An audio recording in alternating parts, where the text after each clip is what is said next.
Kita bukan cuma pengguna, kita adalah barang dagangan.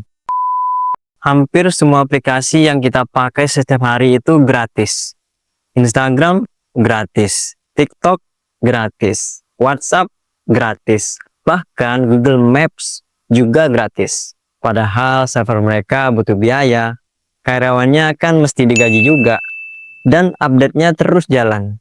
Kalau semua itu gratis, siapa sebenarnya yang bayar? Kalau kalian mikirnya mereka dapat uang dari iklan, iya bener sih, tapi itu cuma ujungnya aja. Sebenarnya ada fakta menarik di sebalik kegratisan yang mereka tawarkan itu. Nah, di video kali ini kita bakal ngebongkar satu hal yang jarang banget orang sadari. Bahwa di sebalik semua yang gratis, sebenarnya ada ekonomi besar yang jalan. Dan kadang kita sendiri yang jadi produknya.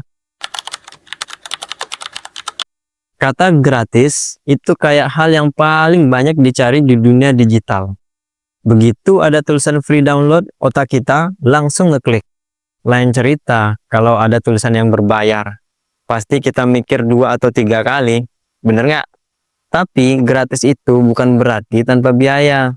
Cuma biayanya nggak selalu dalam bentuk uang. Sebenarnya kita bayar itu semua pakai sesuatu yang lebih berharga, yaitu data dan privasi.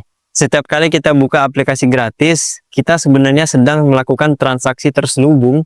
Kita kasih data kebiasaan, jam berapa buka aplikasi, konten apa yang kita suka, dan bahkan seberapa lama kita berhenti di satu postingan. Sebagai gantinya, kita dapat fitur-fitur keren, kita dapat kemudahan, dapat rasa nyaman juga, dan yang bikin gratis makin powerful adalah prinsip psikologi di baliknya. Otak manusia secara alami nggak suka rugi. Jadi, begitu kita lihat sesuatu yang gratis, kita akan otomatis ngerasa menang. Padahal, ya kita memang menang sih, tapi hanya di awalnya aja. Aplikasi gratis itu kayak rumah besar dengan banyak pintu pemasukan. Di sana ada iklan, in-app forecast, subscription, sampai penjualan data. Data siapa yang dijual? Ya data kita lah, tanpa kita sadari. Yang paling umum dan yang paling sering kita dengar ya tentu aja iklan. Setiap detik kita scroll TikTok, Instagram, atau YouTube sekalipun, algoritma mereka belajar apa yang bisa bikin kita berhenti walaupun sebentar. Dan ketika kita nonton 3 detik lebih lama aja, nilainya bisa mahal banget buat pengiklan. Terus ada in-app purchase, fitur-fitur kecil yang dikunci. Game gratis juga ngajak kita beli item biar menang lebih cepat, beli skin, beli senjata, dan banyak lagi. Terus juga ada data monetization. Ya, data kita bisa jadi barang dagangan. Bukan dalam bentuk nama atau alamat. Kalau dalam bentuk nama atau alamat, ini kan udah jadul banget. Nah, sekarang itu lebih canggih lagi, yaitu dalam bentuk profil perilaku, kebiasaan belanja, jam aktif, bahkan mood kita waktu online. Contohnya, Facebook dan Google udah lama jadi pemain di sini. Tapi sekarang, hampir semua aplikasi berlomba-lomba bikin model bisnis yang serupa. Tagline mereka cari keuntungan kayak gini lebih kurang. Berikan pengguna kenyamanan dulu, ambil datanya kemudian. Sekarang, coba kita pikir sama-sama. Siapa sebenarnya produk di dunia digital ini?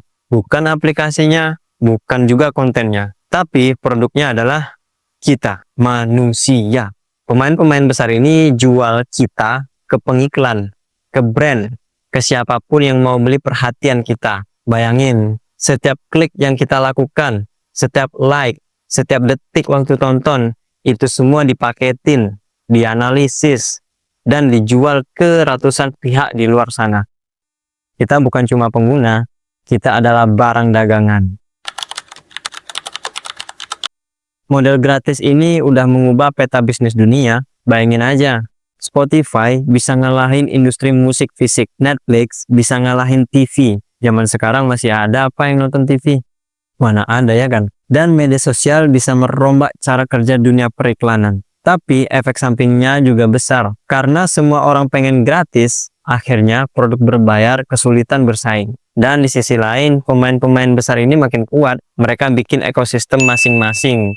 Kayak Google atau Meta udah jadi seperti kerajaan digital. Mereka punya produk utama, aplikasi pendukung, dan semuanya saling terhubung dan mengunci supaya kita nggak lari. Ini menciptakan efek monopoli, bukan karena kita dipaksa, tapi karena kita nyaman berada di sana.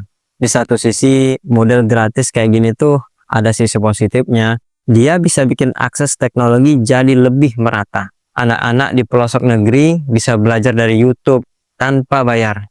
Asal ada internet, UMKM bisa jualan pakai Instagram, TikTok juga.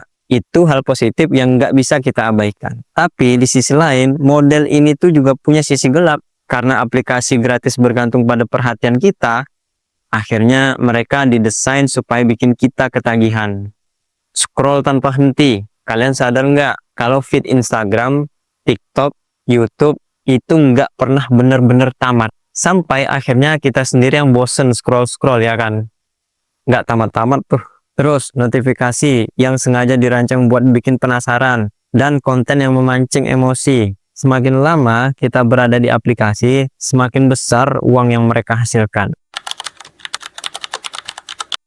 Selagi kita sadar akan pentingnya kendali atas diri sendiri, kita masih bisa bertahan dalam sistem yang udah dibangun ini. Dan kabar baiknya adalah banyak konsumen yang makin sadar dan mulai peduli dengan privasi digital. Sekarang banyak alat bantu buat ngatur digital footprint, membatasi pelacakan, atau proteksi data pribadi. Kita harus sadar bahwa gratis bukan berarti tanpa harga. Nggak ada yang benar-benar gratis di dunia ini. Kita juga mesti sadar bahwa waktu adalah komoditas yang paling mahal yang kita punya. Mungkin kita nggak bisa keluar sepenuhnya dari sistem ini, tapi kita bisa memilih kapan mau berhenti scroll, kapan mau hidup beneran di dunia nyata. Lain kali kalau kalian install aplikasi gratis dan tekan accept all, ingat, kita bukan cuma pengguna.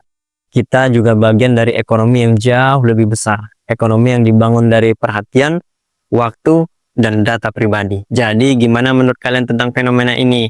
Tulis pendapatmu di kolom komentar ya. Kalau kalian suka konten ini, jangan lupa like, subscribe, dan aktifkan lonceng notifikasi. Sampai jumpa.